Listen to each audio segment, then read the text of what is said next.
Good morning students. आज हम हमारा नया चैप्टर शुरू करने वाले हैं जिसका नाम है इक्वालिटी। इक्वालिटी आपने बहुत बारी पहले भी सुन रखा है, उसी के बारे में हम आज आगे डिस्कस करेंगे, बात करेंगे।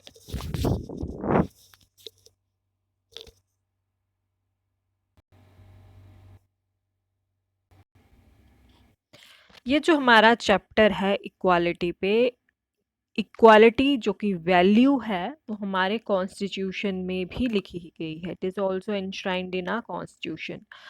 और बहुत से क्वेश्चन से ये हमारा चैप्टर डील करता है। सबसे पहले तो इक्वालिटी होती क्या है ये समझेंगे।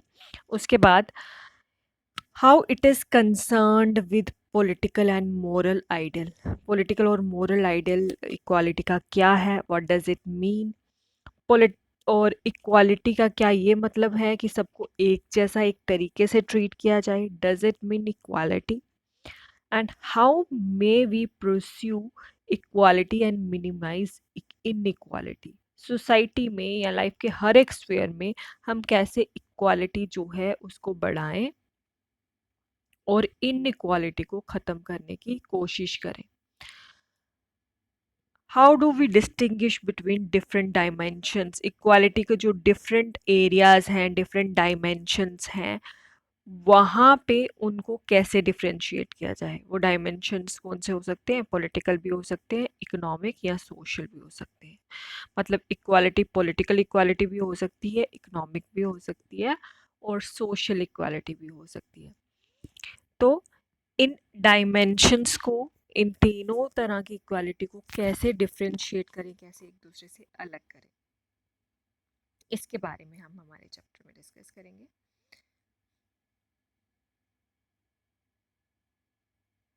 और इसी के बीच में इन्हीं क्वेश्चन से डील डील करते हुए हम बहुत से और थिंकर्स के बारे में जानेंगे और कॉन्सेप्ट्स के बारे में जानेंगे।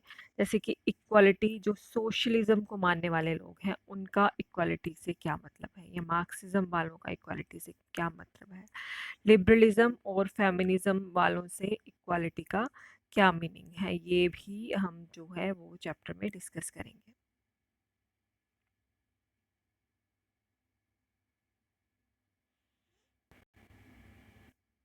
सबसे पहले हम डिस्कसिंग करेंगे why does equality matters. Equality क्यों इम्पॉर्टेंट है, इसके बारे में हम बात करेंगे।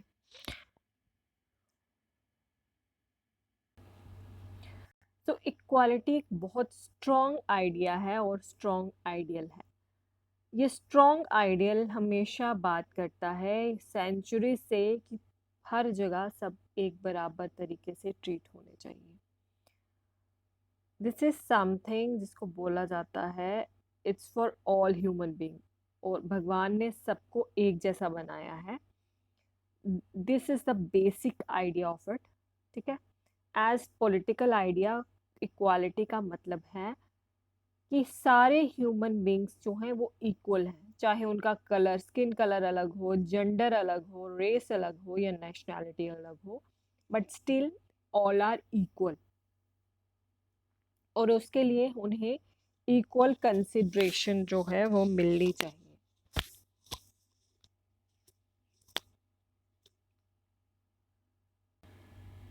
उनको इक्वल अपॉर्चुनिटीज मिलनी चाहिए, एक जैसा कॉमन ह्यूमैनिटी वाला बिहेवियर उनके साथ होना चाहिए।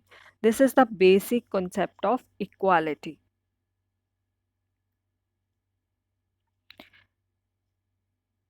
It is this notion shared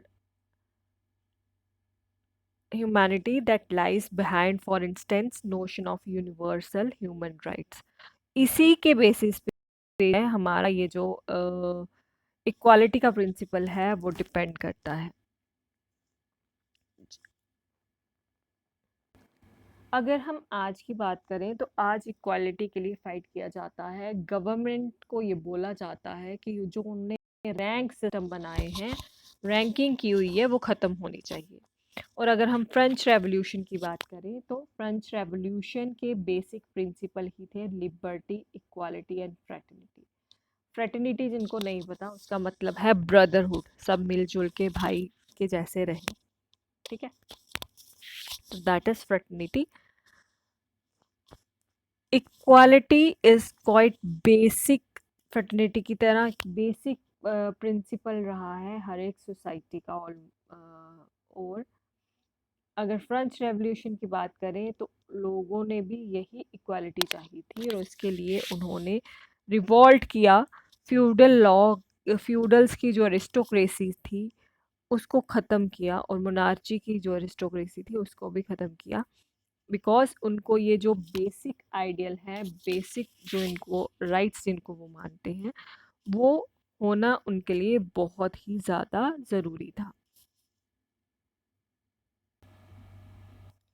French revolutionaries ने ये स्लोगन यूज़ किया था, लिबर्टी, इक्वालिटी एंड फ्रेटर्निटी।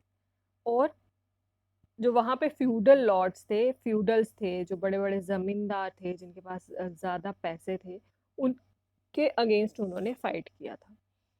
इसके अलावा इसकी डिमांड आई एंटी कॉलोनियल टाइम पे, मतलब जब ब्रिटिशर्स रूल करते थे ऑलमोस्ट पूरे दुनिया पे, ब्रिटिशर्स या यूरोपियंस और भी जो रूल करते थे, चाहे वो पोर्चुगीज हो, फ्रेंच हो, वो रूल करते, उस टाइम पे भी काफ़ी डिमांड आई इक्वालिटी की, एंटी कॉलोनियल लिबरेशन के लिए, इंडिया जैसे देशों की तरफ से, ठीक है, एशिया से, अफ्रीका से, इस तरह की डिमांड्स आने लगी इक्वालिटी की। इक्वालिटी जो है, क्योंकि उन लोगों ने गुलाम बनाया था, तो वो जो जिनको गुलाम बनाया गया था, जैसे भारत देश जैसे देश को बनाया गया था, उनको इक्वालिटी नहीं दे रहे थे, इसलिए डिमांड आई थी कि यहाँ पे भी इक्वालिटी होनी चाहिए।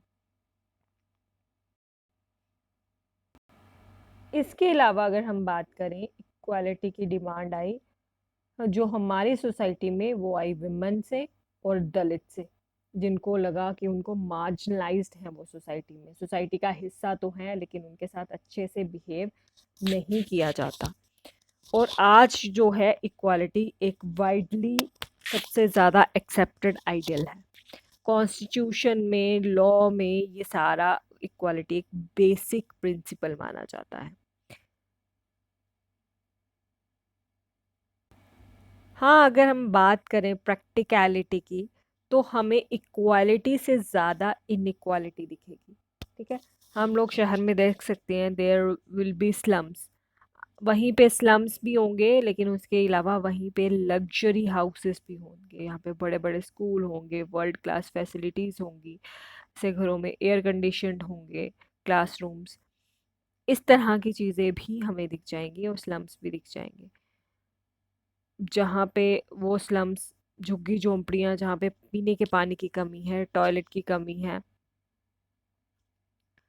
टॉयलेट फैसिलिटी की कमी है, देन फूड जो है वो वेस्ट होता है एक साइड पे, और दूसरी तरफ स्टारवेशन, भुखमरी से लोग जो हैं वो बीमार पड़ते हैं और डेथ भी होती है। तो दिस शोज कि ऑल्दो लॉ तो प्रॉमिस करता है कि सबको इक्वालिटी मिलेगी, लेकिन रियलिटी में ऐसा, प्रैक्टिकलिटी में ऐसा हो नहीं पाता। यहाँ पे आपको कुछ फैक्ट बताए गए हैं ग्लोबल इनइक्वालिटी के बारे में। सबसे पहला फैक्ट है कि 50 इंडिविजुअल, सिर्फ 50 लोग, उनकी इनकम को मिला दिया जाए तो that is greater than 40 crore poorest people.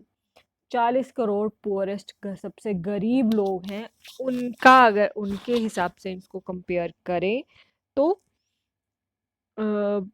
ये बराबर आती है। सिर्फ 50 इंडिविजुअल के पास इतने पैसे हैं कि वो 40 करोड़ लोगों की जो नीड्स है उसको सेटिस्फाई, एटलीस्ट बेसिक नीड्स को सेटिस्फाई कर सकता है।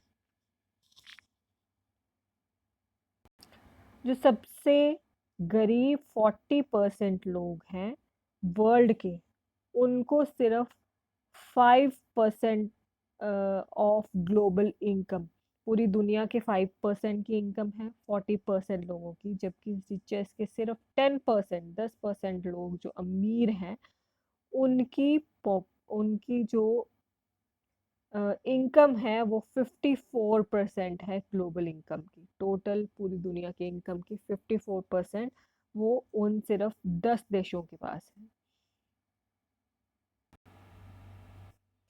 सो अभी हम बात करेंगे economic inequalities in India. Economic means money related matters, जिसमें कुछ लोग जो हैं वो बहुत अमीर हैं और कुछ बल्कि बहुत गरीब। तो इकोनॉमिक इनक्वालिटीज का जो सेंसस है वो हेल्ड हुआ था 2011 में, और उसमें क्या देखा गया था, house hold amenities and assets. House hold में काम आने, घर में काम आने वाली कौन सी फैसिलिटीज हैं और कौन सी नहीं है।